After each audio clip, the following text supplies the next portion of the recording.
Organisation file के बारे में, लेकिन वहाँ पे वो मुझसे हो नहीं रहा था। मतलब वहाँ पे मेमोरी अलॉट करनी थी हार्ड डिस्क की, ठीक है?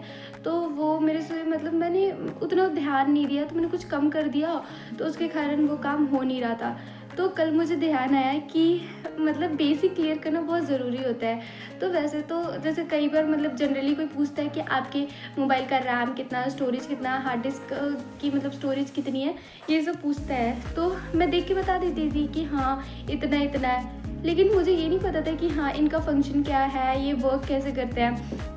तो मैंने सोचा क्यों ना मैं अपनी ये जो बेसिक मैंने जो छोड़ रखी है, जो मुझे पता नहीं है, क्यों ना मैं इसको पता करूँ। तो कल मैं मतलब स्टोरेज और रैम के बीच में क्या डिफरेंस होता है, ये कैसे वर्क करते हैं, वो सब जानने की कोशिश की। और मेरे मन में काफ़ी सवाल भी आए कि आखिर रैम कैसे वर्क करता है, स्टोरेज कैसे वर्क करता है। जैसे लिनक्स होता है, वहाँ पे हमें जो मेमोरी अलॉट करनी होती है, रैम अलॉट करना होता है, हार्ड डिस्क की स्टोरेज कितनी होनी चाहिए, ये अलॉट करना होता है। अब मेरे पास लैपटॉप है, उसका जो रैम है वो 16 GB है, तो क्या लिनक्स में मैं 18 GB का रैम अलॉट कर सकती हूँ?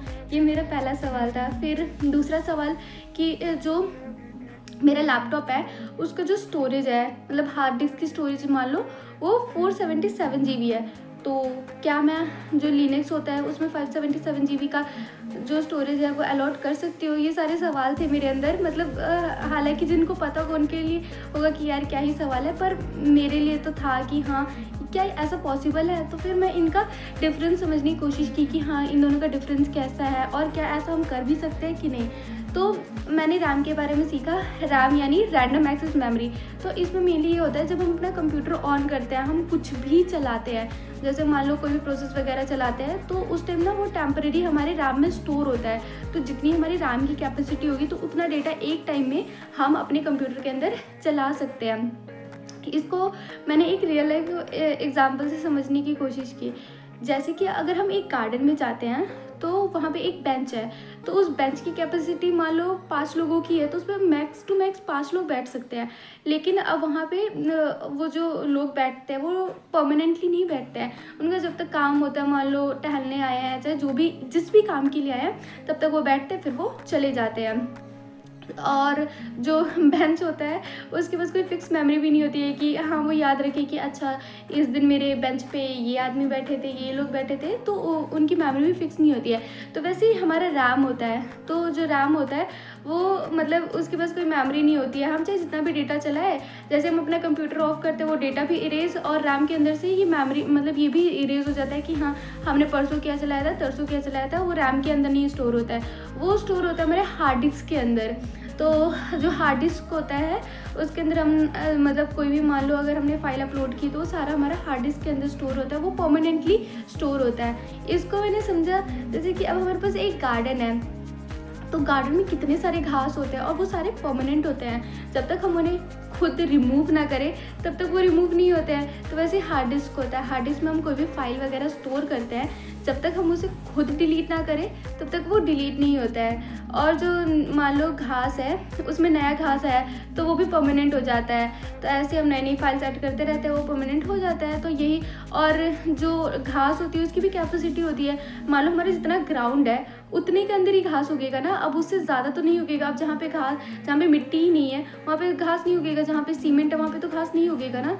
तो वैसे ही हार्ड डिस्क की जितनी स्टोरेज है हम उतनी ही फाइल्स, इमेजेस वगैरह अपलोड कर सकते हैं, उतने ही स्टोर कर सकते हैं। तो बस ये रैम हो गया और ये हमारा हार्ड डिस्क हो गया। इन दोनों के बीच का डिफरेंस मुझे फाइनली कल क्लियर हुआ कि अच्छा ये सब चीज़ें ऐसे वर्क करती है। अब जो मेरे लिनक्स से रिलेटेड सवाल था कि मान लो मेरी कैपेसिटी, मतलब मेरे लैपटॉप की कैपेसिटी 477 GB है, तो क्या लिनक्स के अंदर मैं 500 GB स्टोर कर सकती हूँ, मतलब ऐसा कुछ।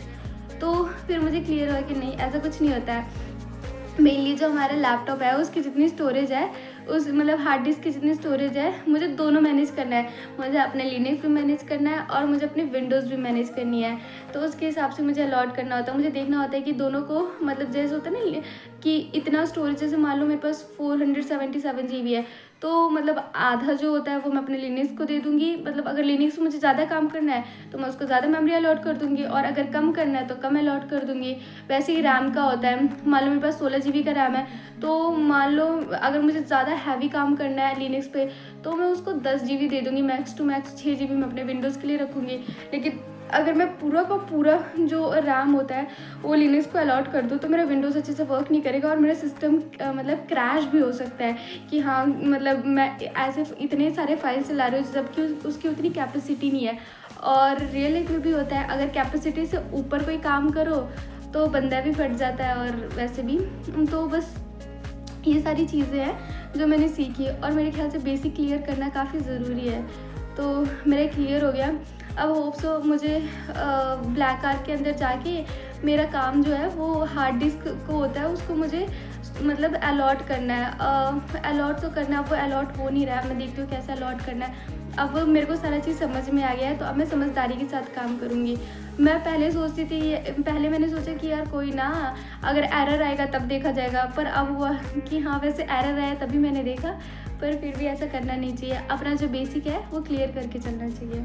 सो धन्यवाद।